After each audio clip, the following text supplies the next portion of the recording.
Hello and welcome to the Bearfoot Miniatures channel. Today we're going to be going over the Malstrain gangs to get some Gene Stealers right into your force, or Malstrain corrupted gangs where you can add Malstrains to your existing house gangs in the Underhells campaign.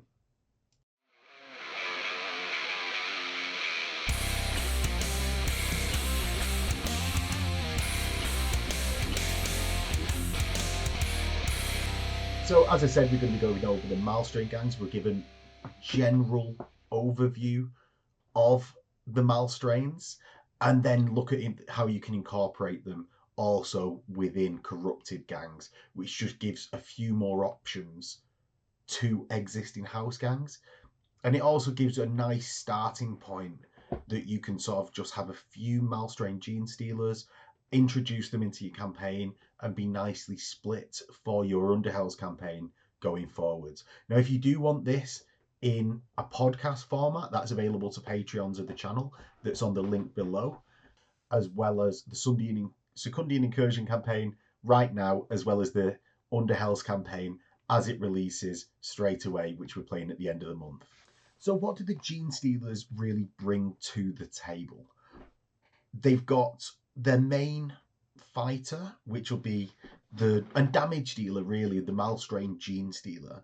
Now that's a fast and survivable model. However, they lack ranged punch. Across the gang, actually, they lack ranged punch because you're reliant really on Brood Scum, which are very cheap, definitely chaff level models, to provide any ranged assistance, and they top out really at basic weapons.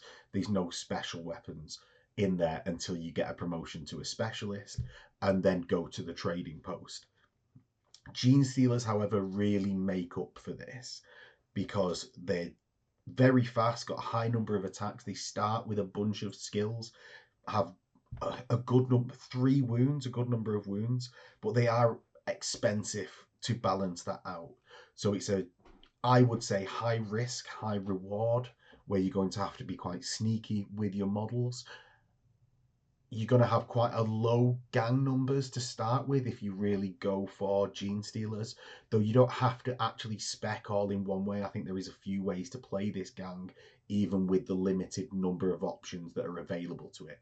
Now, if you want to expand that further, the actual Malstrain corrupted house gangs offer a much wider variety because of adding those house options to the Malstrain gang, and will give that bit more depth of corruption, I suppose, to the Malstrain list. In terms of actual models, we're going to work our way through the list, and I've done these sort of typed up notes on there because as this is a pre-release video that Games Workshop has sent me, the pre-release, they've asked me not to show the actual pages, so I tried to minimize that. They said I could type up, so essentially I've just typed up all of the pages because they didn't put a limit on how much I could do that. So one thing to say about Malstrain Gene Stealer gangs is that there's no specific leader to the entries because there's no singular alpha, because the Malstrain Prime is elsewhere in the Hive, psychically controlling everyone. So what you just do is you take one of your champions, be that a Malstrain Coalescence or a Malstrain Gene Stealer, and you just call one of them your leader, essentially, and they become your leader. The profile's not different. They're just taken in the same way, except they're listed leader rather than champion. So let's first get into the Malstrain Gene Stealers. Now, these are 270 points, and they've got very few options, or they've got next to no options in terms of upgrades. The only ones being the Malstrain Tyramites, which are exotic beasts, which are a thing that we'll cover coming up. For the actual fighter, you've got movement 6, weapon skill 3, ballistic skill, who cares, strength toughness 4, 3 wounds, initiative 3, 3 attacks, and you've got leadership 7, cool 4, willpower 6, intelligence 10. So you've got a really solid profile. Essentially, you are a brute to start with, though you're fast for a brute at movement 6, and you actually start with dodge, evade, nerves of steel, and rain of blows, which are actually a really useful select set of skills.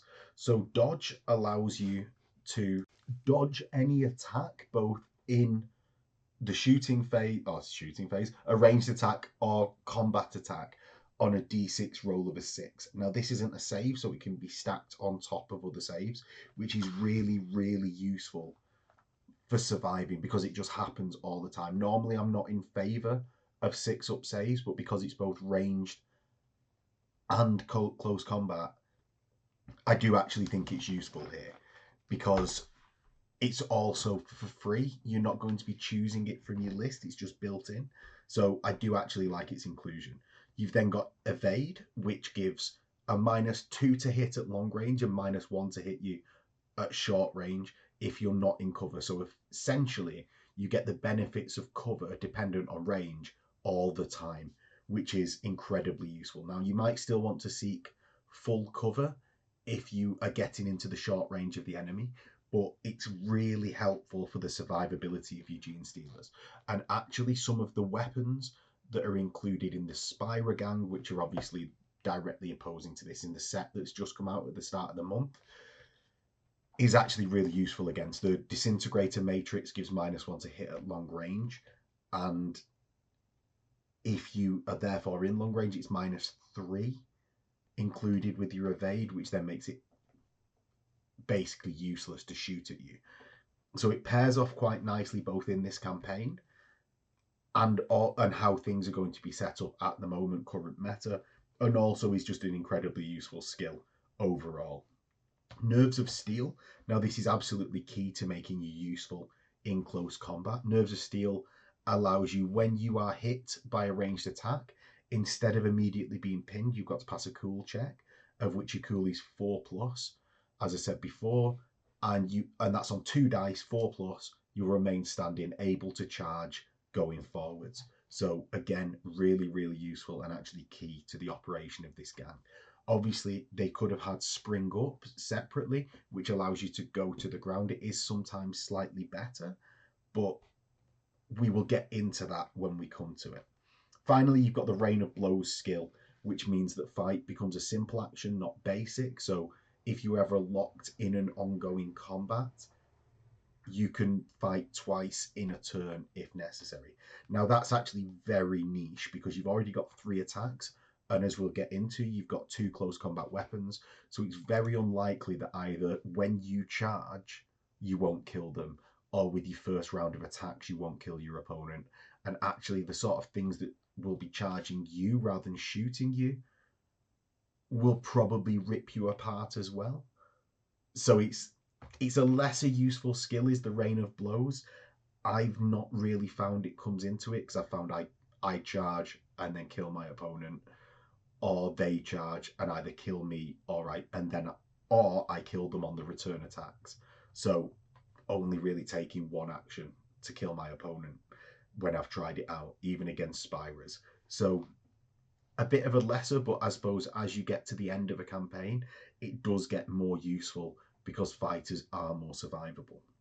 Now, for skill access overall, you've got agility as a secondary, combat primary, cunning secondary, and ferocity primary. So actually some really, really useful skills for the Gene Stealer. The standout ones, I think, really will be agility as secondary. Although it's more XP to spec into it, you can get dodge, which means that you can voluntarily go to ground and then spring up as dodge. Spring up, I mean, you've already got dodge.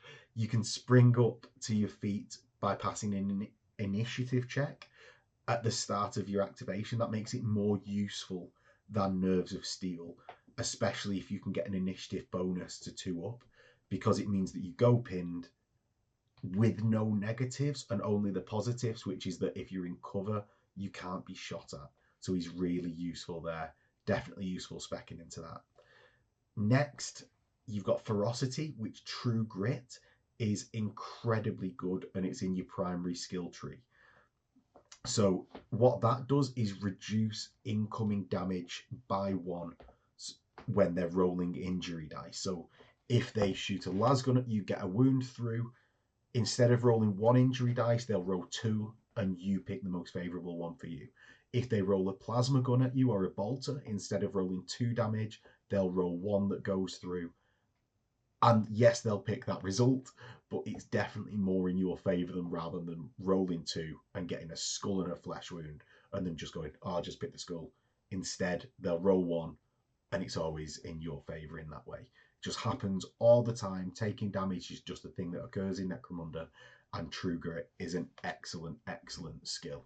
Also in that ferocity skill tree, you've got Unstoppable, which essentially means that before making a recovery test for this fighter in the end phase, roll a d6. If the result is 4 or more, 1 flesh wound is discarded. If they don't have flesh wounds and the result is 4 or more, roll 1 extra dice for the recovery test and discard 1 result.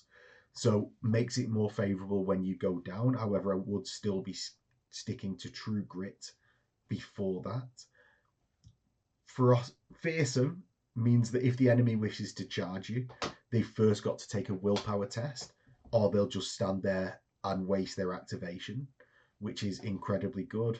And Berserker, which is when you make a charge, you roll 1 additional attack dice.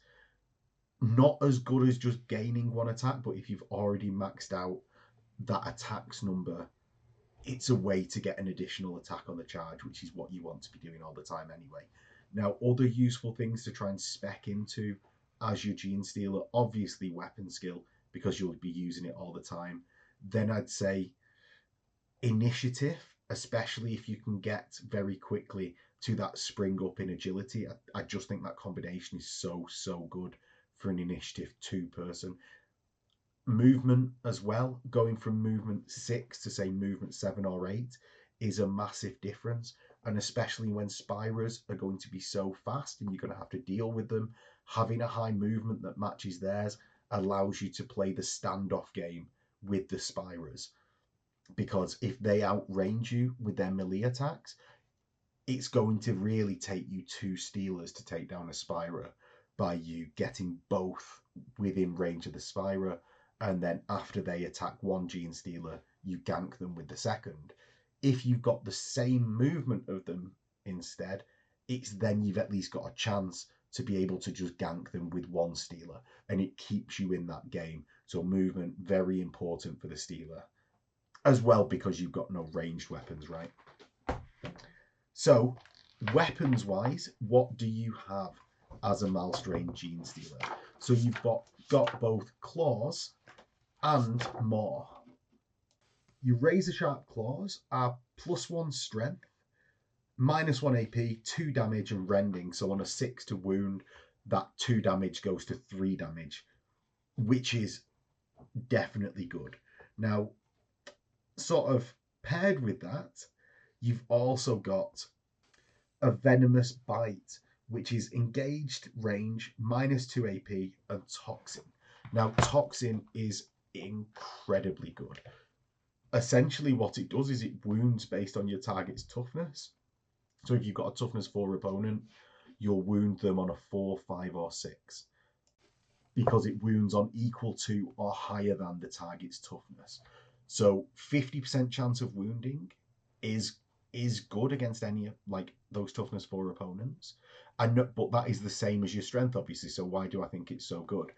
Well, if you in fact wound your opponent and they fail their armor save, and remember you've got -2 AP, which is already quite good. If they fail their armor save, you ignore their wounds and immediately roll a serious injury roll.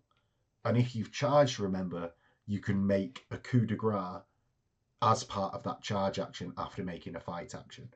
So it means that you only have to do essentially 1 wound at -2 AP and they're taken out of action immediately. So just really, really good. That's one thing for the Malstrain gang that pops up in a couple of places, and it's really, really useful, is having Toxin.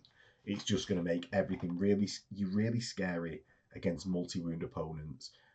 And having more attacks, because you've got to split your attacks 50-50 between close combat weapons, so that's the claws and the bite. Having more attacks will mean that you can put more into the bite, which is really what you want to be doing. It does feel a bit weird to me that you don't have 2 claws and a bite. But it is what it is. I suppose that's just how the rules work. Now, finally, what you've got as a Gene Stealer is essentially mesh armor and a bio booster. What a bio booster does is essentially what I described with True Grit.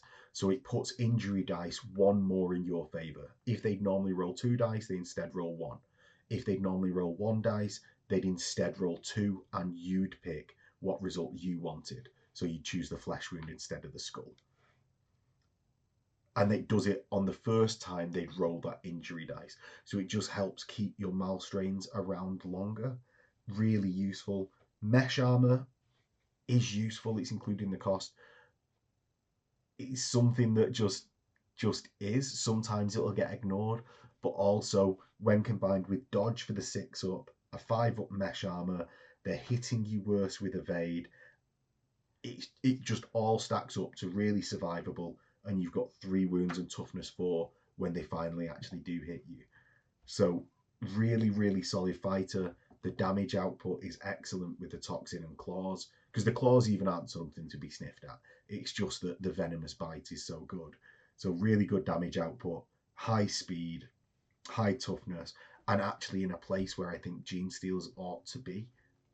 Tough, scary, and essentially like when you're watching a film and you watch, say, original Alien, there's this alien wandering about being time pressure for the story because they're such a threat in the background that are looming and can just take things out. That is what I think this Gene Stealer adds up to. Just watch out for the Spirers that are higher movement than you. So next, let's get on to the Malstrain Coalescence. Now, not really to beat around the bush with this. I think it's an excellent, excellent model. One of the best models that I've seen for this horror aspect of game, like of Hive Secundus that Games Workshop has done recently. However, in game, I don't think it's any good really, which is a shame. And I don't think as Gene Stealer gangs are set up at the start of the campaign, that you're likely to be able to include one, which may be fine because the model won't be out yet, but maybe it's okay later in the campaign. Let's go through it and I'll explain why I don't think this is the greatest of models. Now, 155 creds, it's almost half the cost of a Stealer. You've got movement 5 with flight, which means you can ignore intervening terrain. You can't ever fall, so you won't fall down any holes in the floor if you say using the Secundus battle map. You've got weapon skill 4, strength 3, toughness 4, 2 wounds, initiative 3, 3 attacks, leadership 7, cool 6, will 6, intelligence 7. You've got feeder tendrils and flak armor. Flak armor is sort of entirely useless because it's a 6 up save or a 5 up if your enemy has got blast special rule. And your feeder tendrils are strength +1, so effectively 4, AP -1, 2 damage, entangle. Which if you roll a 6 to hit means that your enemy will have -2 to hit you on their reaction attacks. So 50% of the time when your enemy attacks you first, it will be useless because they've already done their attacks. But really, they're not great in combat. Yes, they've got a +1 strength. Yes, they're -1 AP, and like they're okay, I suppose. They're okay. But for 155 creds, it's not okay enough. Now, but they're a psyker, you say, Max. Like, that should mean that they're much better at something else and not having to be great in combat. Now, 155 creds, okay, let's look at the psychic powers. Can they be worth it for that 155 creds? And you pick one of these powers to start with. So you just immediately know one of the powers. What have they got? Catalyst, which is a basic continuous effect. Whenever a friendly model within 12 inches is taken out of action, they can perform a free shoot basic action or fight basic action before being removed from the battlefield. Good if it's one of your Gene Stealers being taken out. However, if it's one of your Brood Scum, it's less valuable because their weapons aren't brilliant. This is one of the better powers. I know I've just said the spells are rubbish, but this is one of the better powers as they go within the list. It's just at that point, like sort of I could get 3 additional scum with weapons for the price of a coalescence, and instead of situationally using catalyst reliant on dying, I prefer to put more effort and creds into just killing my opponent before they kill me, rather than in return for killing me in my Gene Stealers. So Hypnotic Gaze is a double action. Target an enemy fighter within 9 inches. If they're standing and ready, they lose their ready marker. So if they've already activated, it won't do anything. It's not like Flash that they lose their activation next turn. It's simply losing their activation marker this turn. And comparable to, say, a photon flash grenade, which is a single basic action to throw it. This is a double action and has the same effect. And also you have to take a willpower check to be able to do that action. Again, this is one of the better powers on the list, I would say.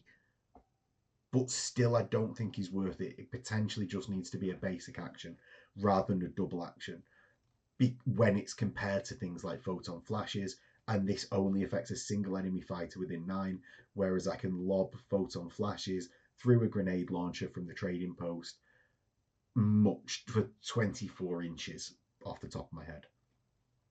The third, the horror basic action. Target an enemy fighter within 12 inches must immediately make a nerve test. That's okay, but it's then reliant. It's okay at best. And I think I'm being generous at that. You've got to take a willpower check to be able to do it, and then they've got to fail a nerve check, and there's a lot of gangs that have a good cool value. And also the fighters that you tend to want to take out or you want to run away tend to have good cool values. It's not a lasgun ganger that you really want, or a Juve that you want to be forcing to test their nerve, because actually those are the ones that you want to pick on and kill in combat. So yeah, maybe I was too generous saying it was okay. I don't rate this one at all. Number 4, Leech Essence. Target an enemy fighter within 12. They suffer a strength 3 AP -1 damage on hit. If they take any damage, you can regain a wound lost earlier in the battle or remove 1 flesh wound. That's okay. It relies on a 4+ to wound against a toughness 3 opponent, which I'm not the biggest fan of. Why do they get an armor save versus my psychic power of leeching their essence? Seems weird. At least it's a basic action. It's one to start trying, I would say. Maybe one to start finishing people off with. Because you can move with your fly and use this. Again, one of the better ones. But it's still not blowing me away. As I say, it's not absolutely wowing me compared to just shooting someone with a bolt gun, a shotgun, even a cheap ganger with a las gun. I can get multiple of them for this 155 creds that this coalescence has to be worth. Paroxysm as a basic is a continuous effect. Target an enemy fighter within 9. While this maintains, set their BS and weapon skill to 6+. Again, quite useful, but I say this quite a lot on the channel. Do you know what's much better than hindering someone's ability to do something? Stopping it entirely by killing them. And again, for this 155 creds, other gangs are getting champions with bolt guns that are obviously rapid fire strength 4 damage 2, and will just be taking your stuff out of action with a ballistic skill 3 from 24 inches away. And this is a 9-inch basic action on a willpower test. Just doesn't do it for me. Finally, we've got 6, 9. Aurora of Despair, basic, continuous effect. While this power is maintained, all enemy models within 12 reduce their cool by 1. Not a fan. I don't think this fighter comes together. I would have preferred a much weaker combat fighter and some more powerful Shadow of the Malstrain powers, because it needs to justify its points in Necromunda, which I found to be a very fast-paced, deadly game. where things are happening. After turn 1 tends to be a movement turn. Turns 2 to 4 tends to be really decisive in what you're doing. In most games, 1 or 2 games I've found are a long game, not in a bad way, but just in like a lot of maneuver. And I actually think that some of the powers on the basic Gene Stealer corrupted gangs rather than Malstrain gangs are actually better, such as controlling your opponent and getting them to shoot someone next to them, because you're at least using a weapon that's doing that, that's got a good damage and strength value, and it's just lacking in the Coalescence. I find it's very hard to justify when I've been writing lists. Now, one thing that's not hard to justify that I actually initially skipped over entirely and was like, oh, they'll be useless, is the Malstrain Tyramites. 70 creds. They've been exotic beast sections for both the Coalescence and the Gene Stealers, and they're actually one of the things that I think is really worth it within the gang. Now, why is that, you say? So movement 7 is, to start off with, an excellent value, increasing to 9 if you can get those upgrades. Weapon skill 4, it's not brilliant, but it's still quite cheap. You strength 3, you won't care about it. Toughness 2, you'll care about it a bit because it's toughness, it comes into it quite a lot. 1 wound, initiative 2, 1 attack, 5 up cool, don't worry about the rest of these stats. You've got flight, so you ignore all terrain, so that's really, really useful. That ties in quite well to your cool of 5. It means that you can move out away from your fighter that you're an exotic beast to quite freely with the flight, and also your good cool value means that you won't often become broken at the end of that move, because at the end of a move, if they're not within, I think it's 3 inches of their owner, a type like the exotic beast will become broken and run back to their owner. Cool 5 is very good to avoid that and just operate basically independently. You've got as war gear a Stinger, Flak Armor, and Bio Booster. A Bio Booster is that pseudo true grit where you roll 1 less injury dice, as I said before. Really useful. It's only against the first time you do it, or your enemy rolls injury dice against you, but that's the key one, right? If you can just stay in there for 1 more turn, that's a lot of the time enough. Flak Armor, not that great. Your Stinger, excellent. Absolutely excellent.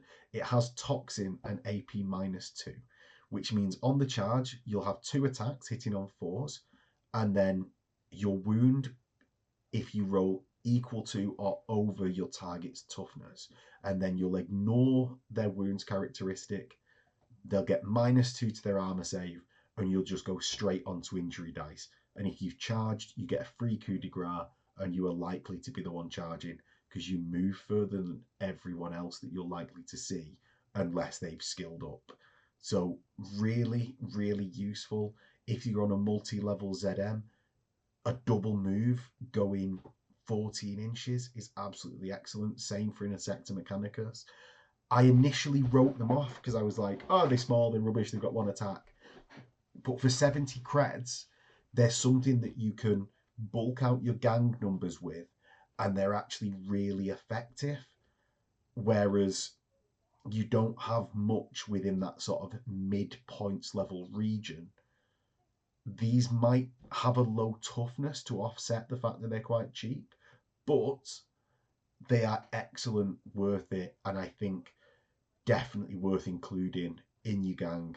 Just be a bit cautious with them, keep them hidden until they might become a specialist, and once they're a specialist, you can go agility skills primary for the skill trees, and then get spring up from that agility tree, which means that you're in initiative of 2, means that you can spring up very easily at the start of your turn after becoming pinned, and then charge something up to 10 inches away, which is just an absolutely excellent, excellent fighter. Finally, for the Malstrain Corrupted Gangs, and actually this is, as I said before, it's a very limited gang list, but I think it's just very powerful and condensed with what it can do.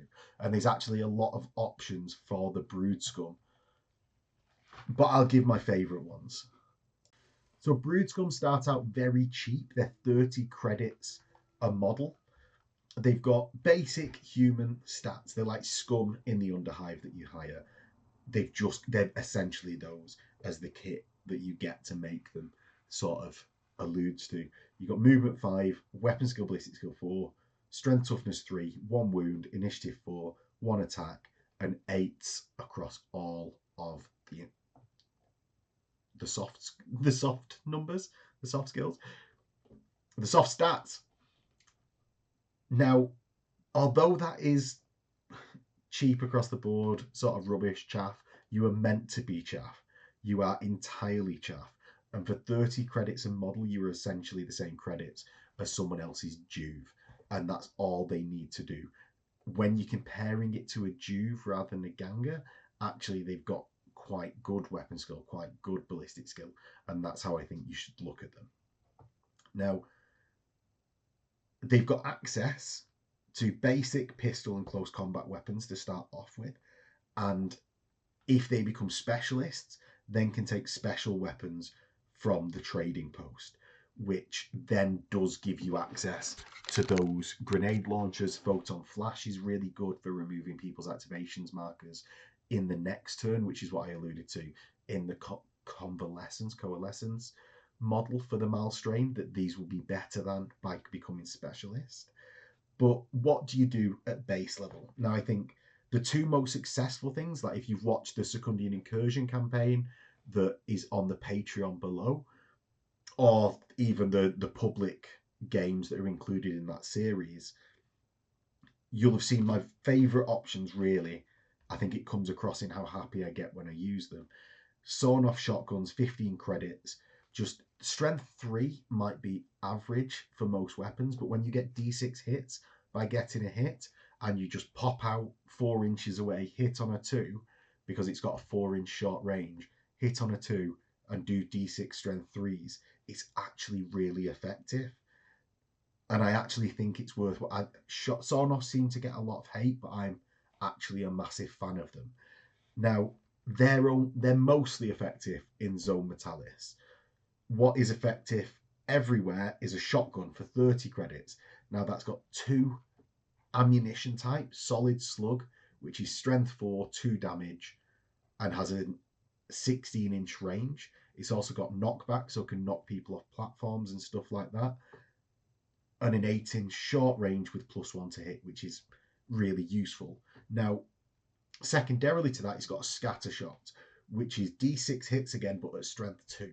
So not quite as effective as a Sawn-off, but if you do have those additional credits, you might say I had enough for 1 fighter with a shotgun, or not quite 2 Gangas. Well, I'll just not save those credits and get a fighter with a shotgun, because it's useful at both range and short. Now, the third option, Lasgun, 15 credits. It's got an 18-inch short range, which is absolutely excellent because you get a +1 to hit at short range for the Lasgun, which helps you with pinning things. Lasguns aren't there to do damage, but neither are your Brood Scum, although it does help, obviously, if they can. Lasguns are there to help you pin things and keep them pinned by relentlessly hitting. So if you have a Brood Scum with Lasgun that's aiming, you'll hit on a 2, obviously, before cover modifiers. So it's really, really useful. And those 3, mainly the Lasgun and Sawn-off for me, are the things that I like to put on my models. I get Lasguns to pin people at long range, while I'm moving in my Brood Scum to get into short range and Sawn-off people to death. Other combinations that I've liked have been stub guns, because they get like double stub gun, because they get +2 to hit at 6-inch range. So with firing both of them, getting -1 to hit for firing both. The -1 +2, you'll be hitting on 3s with 2 shots. Adding dum-dums to that, you don't get +2 to hit a shot, you get +1. So you'll still be hitting on 4s. But then you strength 4, and it's a real good option to go like, right, I've got enough for a stub gun now. and then I'll upgrade it to something with strength 4 later. So it gives you this sort of halfway house that you can upgrade a bit and actually becomes respectable as soon as you've got dum-dums.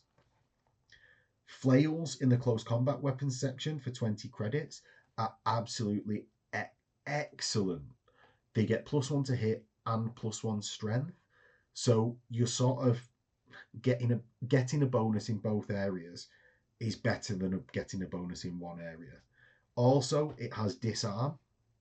Sorry, it has entangle. I just checked myself on that, which means that if you get a 6 to hit when you've charged, because you'll have to be fighting first, your opponent gets -2 to hit on their reaction attacks if you don't kill them. And it's just a really solid weapon. I've run them quite a lot on my Orlock Wreckers that have done really well out of them. Now, if you do find yourself with more credits to spend, mesh armor, I definitely recommend over flak armor. It's only 5 points more, and you get a 5-up save all the time rather than a 6-up and a 5-up against blasts. It's just so much better for only 5 more credits. A hazard suit for 10 credits. If someone's going wild with flamer weapons, take hazard suits. And a lot of the Gene Stealer cult from 40k models come with that hazard suit already on them, so it's quite fitting if you're going to do WYSIWYG. Quite like it. Other than that, smoke grenades, really useful. I tried to get a smoke grenade or 2, 3, 4 into your gang as fast as possible. When you're getting credits in the Underhells campaign that you can only spend on weapons and war gear, or because you can only spend your downtime credits on new fighters, smoke grenades are one of the war gears that I'd be going for straight away. Because you lack ranged punch as a Malstrain gang, you want to hide from other people's superior shooting. And smoke grenades will give you that mobile cover that you can just place where you want it. And having multiple of them, meaning that you won't go out of ammo as often, because you'll just have another smoke grenade there ready to be thrown when one Malstrain scum goes out of ammo. You just throw another one, don't care, or even throw multiple in one turn so it doesn't drift away for the next turn. Smoke grenades, just once you start using them and have used them a few times, so worked out the kinks with how they operate, like how they're good, how they're bad, are really, really invaluable. Finally, blasting charges, 35 credits, really help to clear corridors. They can add that additional punch to your brood scum, but obviously you have to get super close, and you've not got much to help you do that in terms of speed bonuses.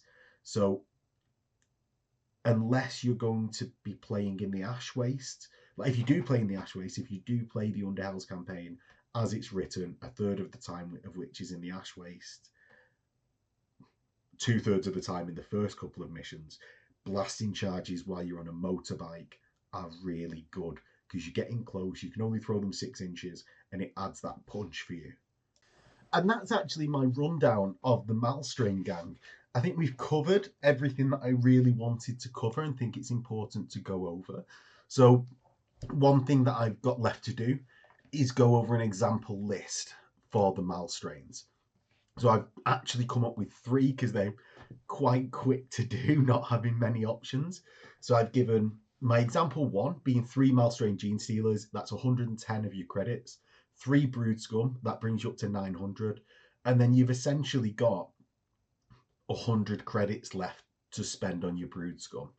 So that would be 15 credits of weapons each and 15 credits of war gear each. And then you've just got 10 credits left over, which you'd spend on, say, like filter plugs or like something like that, just something throwaway, an axe. And that 15 credits can get you a sawn off or a lasgun. As I've said before, those are some of my favourite weapons. So you could have 3 Brood Scum to balance out the fact that you need 3 Brood Scum to get 3 Malstrain Gene Stealers. And yeah, it just balances out quite nicely to give you 3 and 3 as the example list 1. My example list 2 goes more into the Brood Scum. So that's 2 Malstrain Gene Stealers with a Tyramite each. So you're going to get the fast floating Tyramites along with Gene Stealers. You've got 8 Brood Scum with 15 credits of weapons each and 2 smoke grenades. So that's, you've not got armor, but you're going to pack just as much of a punch. You'll need to hold cover a bit more, but there tends to be a lot of that in Necromunda. And you've also got 2 smoke grenades to make your own cover. Now, this is actually my preferred list out of all of them. And I think it offers a few different options. Now, if you wanted something with a bit more punch on your Scum, I'd drop a Scum. That gains you 45 creds, and I'd spend 35 of that on a blasting charge, so that I'd be 7 Scum with a 15 cred weapon each, a blasting charge, and I suppose that I'd even get you enough leftover creds with 10 creds to have 25 creds of weapons on one of them, which could be, say, a stub gun and flail, so that's 25 creds worth. So you've got stub gun, flail, one with a sawn off and blasting charge, and then the rest with las guns and sawn offs. And I think it's a really effective. You're going to be out activating people, which will be unusual for a Malstrain gang, but will allow you to see what other players are doing, where they're going before you have to activate your Malstrains, which in the previous list, I think that suffers from, because you'll activate your 3 Brood Scum, which you don't care about, in the first turn, then you'll move a Gene Stealer and they already know where you're going. So they'll send their champions either to take you out or somewhere else if they don't want to be near you. Now, the third list sort of suffers from that as well. Essentially, what I've done is got 2 Malstrain Gene Stealers, a Coalescence, and made up the points between the two with 2 Tyramites, taking Catalyst or Hypnotic Gaze. Suppose you could add Spirit Leech to that, but Catalyst or Hypnotic Gaze are what I've recommended there. Infiltrating as its skill, and then the same story with the Brood Scum. So it's 15 credits of weapons, mesh armor, and 2 smoke grenades between the 3 of them to provide that bit of mobile cover. As I said, my preferred one is the example list 2, because you've got a ton of activations. It'll essentially give you an easier ride with the game, because you'll be able to ping your opponent more, reducing their activations. And especially at the start of the campaign, where you've only really got the ability to fight outside 2/3 of the time, you need a bit more ranged punch than I think the Steelers are going to be giving right at point of face. Now, within the Underhells campaign, as a Malstrain player, you're going to get 400 credits of vehicles. I've written points here, but it's credits. So what would I recommend to start off with those vehicles if you are playing a traditional Underhells campaign? Now, 2 easy lists, or 2 easy additions, of which I don't think these are the best ever, but I think they're good starting points to get you involved in the Underhells campaigns. So that's a Ridge Runner with Mining Laser, Speed Fins, which is +1 movement, and all-wheel steering, which is +1 handling, which will help for when you go over difficult terrain and things like that. Next, we've got 3 motorbikes, whatever, jackal bikes, whatever they're called, to make your fighters mounted and speeding about, and they'll be given to the Brood Scum in your list. So you've got some faster points, and also some fighters that can be mounted on bikes, like the Atlan Jackals. And I think it's a good place to start. It fits in with like sort of the Gene Stealer theme that they've got going in the Gene Stealer cults models, and readily accessible. Now, the second one that I thought was a good place to start is with a Rock Grinder, which is a heavier transport than the Ridge Runner. You will have a transport bed on that, so you can carry some fighters. You've got a Rock Grinder ram, which will help you with ramming things, which is really powerful in the Ashway. It's actually incredibly powerful. And again, you've got a Mining Laser. Now, the reason I put Mining Lasers on the vehicles and sort of prioritize that high strength, higher damage weapon is that you Brood Scum lack the punch to be able to target vehicles effectively. So having the Mining Lasers on the vehicles will make up for that in both of these lists. Finally, you've got 2 motorbikes in this second list. So again, you can pull like a Brood Scum with blasting charge on there and throw it under the wheels of a car, rocketing it into the sky, so long as you roll well. And yeah, those are the 2 like starting points. I think there will be more tweaked and toned things that you can do with that 400 points. However, I think one of the things that have actually been said by my players that are going to be playing the Underhells campaign, by a few people that I've spoke to, is I just don't know where to start with vehicles or things like that. These will be some just jumping off points that you can take that I will think will be effective, that you can play games with pretty much anyone with those 400 points of what you can take. And I think they're also easy to understand. You won't be forgetting things all the time, which is half of Necromunda. It's all right having all the good war gear, but if you don't remember you've got it when the point to use it comes up, you might as well not have it. And these are simple things that you can just have all the time.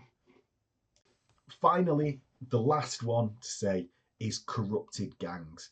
Now, this, I would think, is sort of a better way of taking the Malstrains.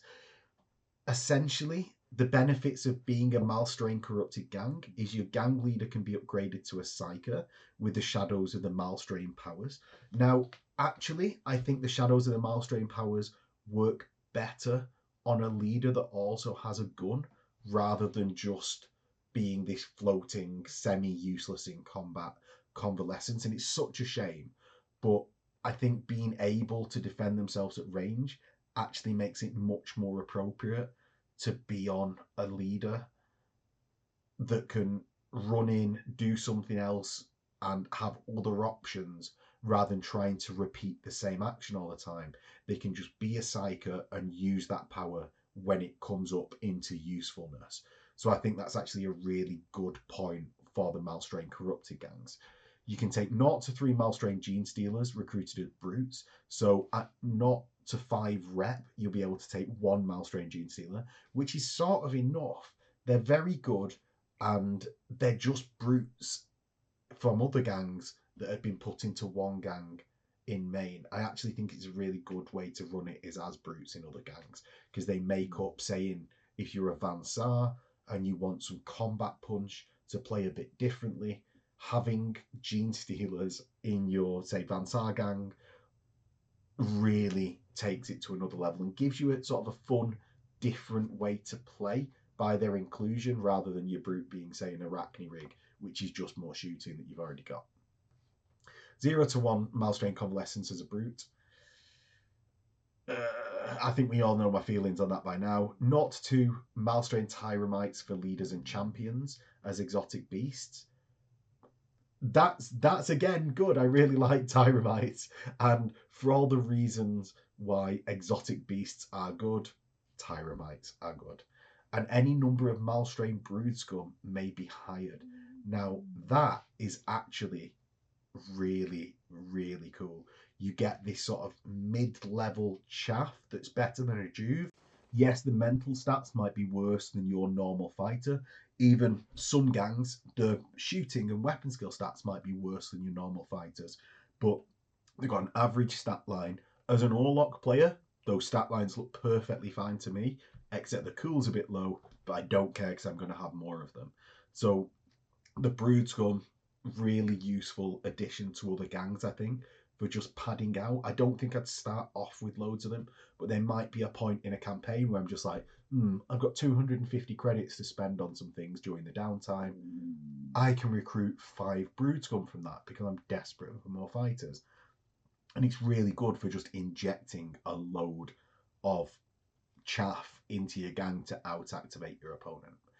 Now, the final 2 things to say about Malstrain corrupted gangs is that you lose access to any house-specific brutes and exotic pets, which is a bit of a give and take. It's neither here nor there. You've abandoned your house, you've got Gene Stealers, quit complaining if you want brutes as well, because it just is what it is. It's just a choice that you've made. Your exotic pets, again, yes, I don't get my lovable Orlock dogs. So Max the dog may not be making an appearance if I play a Malstrain Corrupted gang, but he's already a zombie, so won't be able to be included. Now, that's that. You also become an outlaw gang, so in regular campaigns, which whether or not Malstrain Corrupted gangs were meant to be played in regular campaigns is